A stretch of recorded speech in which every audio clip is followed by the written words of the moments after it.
Et yo tout le monde, c'est RS Crypto, on pourrait se renommer presque RS Forex parce qu'on est encore sur du Forex ce matin. Donc on sera toujours sur du Forex, hein, sur ça sera une suite journalière finalement.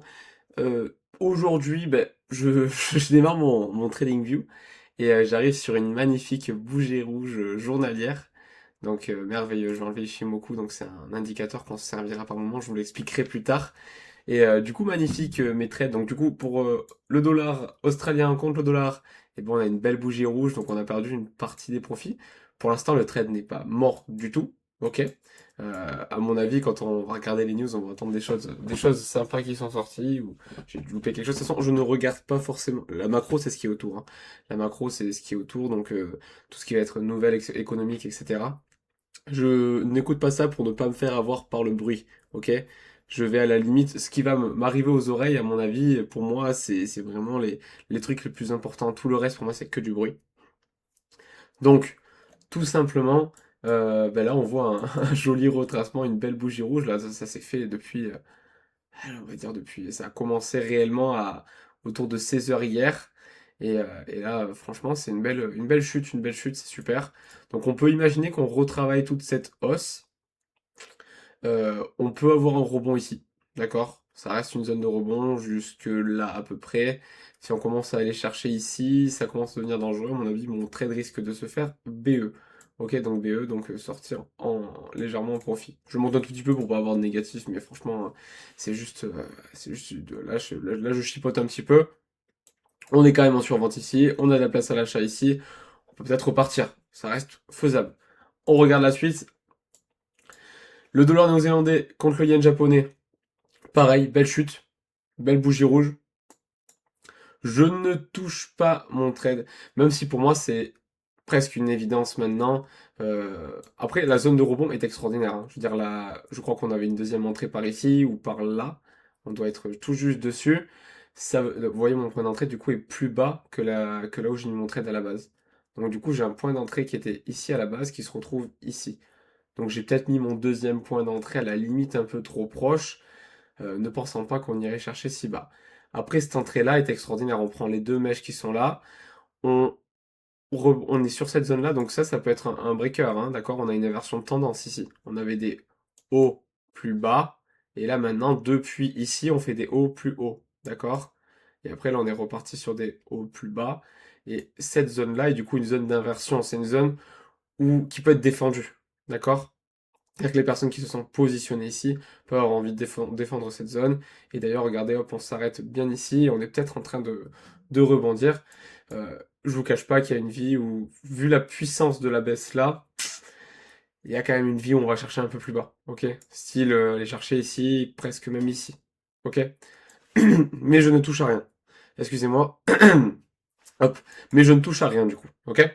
Donc, on continue. Euro contre le dollar. Ben, c'est la même chose. Du coup, on s'est mangé une légère baisse, mais moins puissante.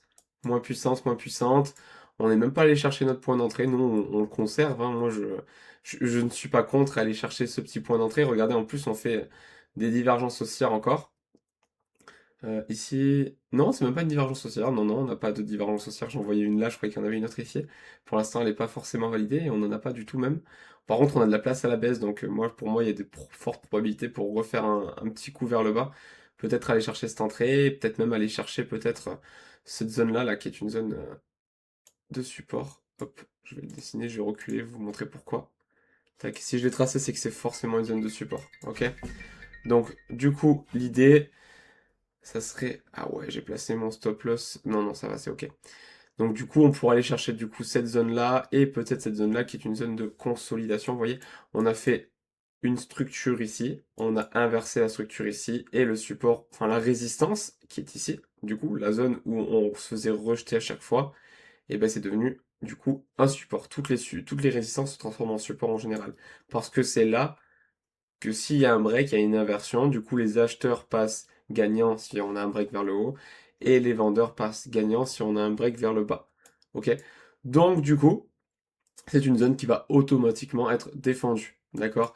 Donc, si on va chercher ici, il y a de fortes chances d'avoir un petit rejet au début ou quelque chose comme ça. Ce petit rejet peut nous permettre de remonter un petit peu, d'avoir un petit rebond et peut-être se retrouver en positif pour demain matin. Ça, on verra, on n'y est pas encore, je ne suis pas pressé. J'ai de la place en 4 heures pour monter, et j'ai de la place, on a vu en 1 heure pour descendre.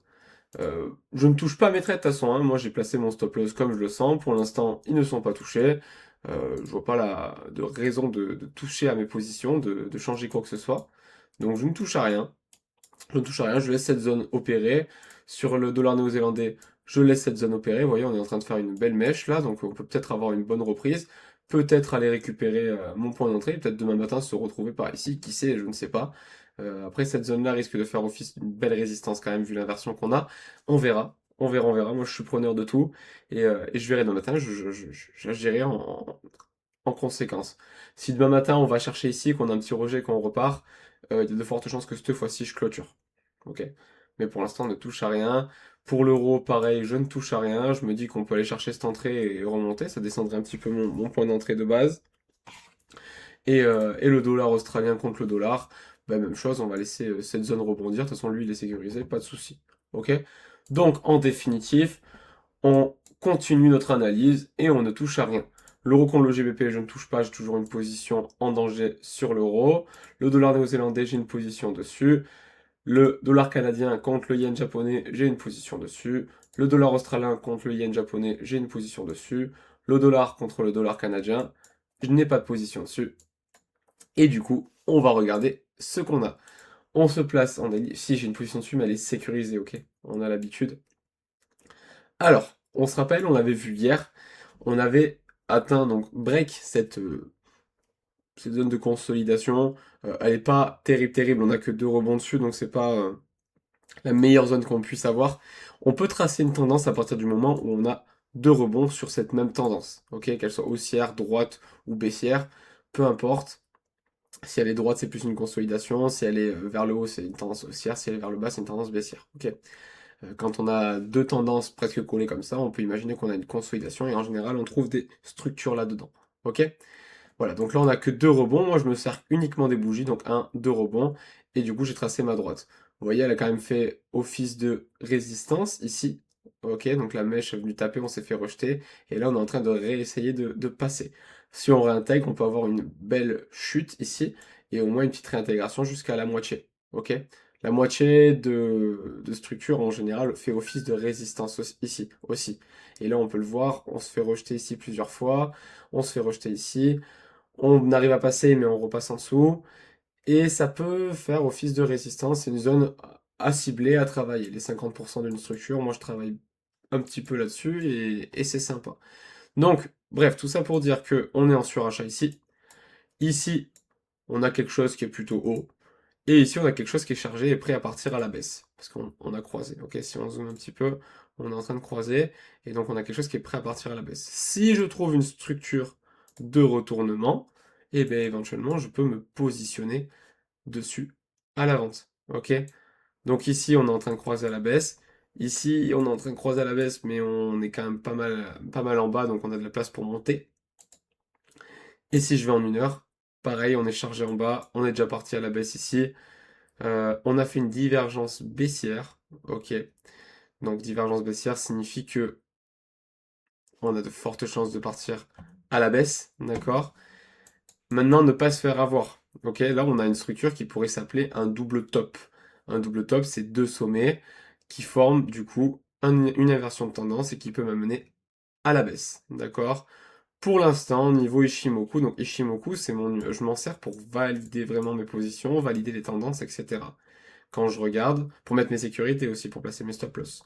Tout ça pour dire que quand je regarde Ishimoku, on n'a pas cassé Ishimoku, on est toujours au-dessus du nuage ou dans le nuage pour la tendance haussière. Quand on rentre dans le nuage en général, que le nuage commence à stagner, on a de fortes chances de partir sur une consolidation. Là, moi, ce que je m'attends à voir, c'est une consolidation. D'accord, justement. Donc, je pense qu'on peut remonter par là, faire quelque chose comme ça, peut-être là, peut-être aller chercher là, et avoir quelque chose qui consolide.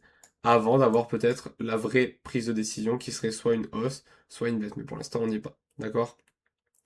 Éventuellement, si on a un vrai break d'Ishimoku, ou qu'on a une respiration ici, qu'on monte un peu plus haut, par exemple par là, peut-être que là, je peux envisager de prendre une petite baisse si on est chargé ici et qu'on est en train de croiser à la baisse ici. D'accord? Donc c'est-à-dire qu'on remonterait, on ferait remonter un peu ça, on ferait remonter un peu ça. Ici, on remonterait un petit peu aussi, peut-être. Et du coup, par là, si effectivement, là, mes indicateurs me montrent que l'on peut partir à la baisse, je peux envisager de prendre une baisse et au moins viser le bas du canal. Parce que pour l'instant, là, si on part vraiment sur une consolidation, on est en bas du canal. Et je ne vais pas vendre alors qu'on est en bas du canal. Ok? À la limite, si je vends, ça serait par ici. Je peux me positionner une petite vente, à la limite, hein, quelque chose comme ça.